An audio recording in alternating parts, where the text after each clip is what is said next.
নরসিংদীর মাধবদীতে সন্দেহের জের ধরে প্রতিবেশীর বাড়িঘর ভাঙচুর, মারধর এবং লুটপাটের অভিযোগ উঠেছে।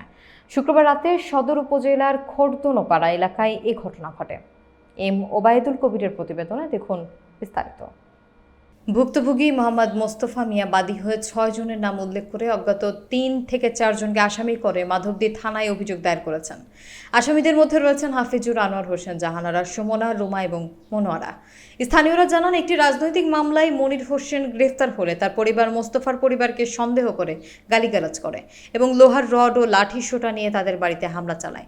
এখন বাড়িতে পুরুষ সদস্য না থাকায় মোস্তফার মা, মেয়ে এবং স্ত্রী প্রতিবাদ করলে তাদের মারধর করা হয়। হামলাকারীরা ৩ ভরি স্বর্ণালংকার এবং জাকাতের জন্য রাখা ২ লক্ষ টাকা লুট করে, পাশাপাশি ঘরের আসবাবপত্র ভাঙচুর করে। মাধবদী থানার ওসি নজরুল ইসলাম জানান, অভিযোগ গ্রহণ করা হয়েছে, তদন্ত সাপেক্ষে আইনগত ব্যবস্থা নেওয়া হবে। আমার যারা আত্মীয় মনির হোসেন কালকে রাজনীতি মামলা অ্যারেস্ট হয়েছে। এরা প্রতিপক্ষ আমাদের উপরে আক্রমণ করছে। এরা মনে করছে আমরা এদেরকে ধরাইছি। আক্রমণ করে আমার বড় ভাই মোস্তফার ঘরে এই ভাঙচুর করিয়া আলমারি থেকে ৩ ভরি স্বর্ণ, নগদ টাকা সহ প্রায় ৭-৮ লাখ টাকার মালামাল নিয়ে গেছে জানারা। এটার সূক্ষ্ম বিচার আমাদের মাধ্যমে আমি চাই।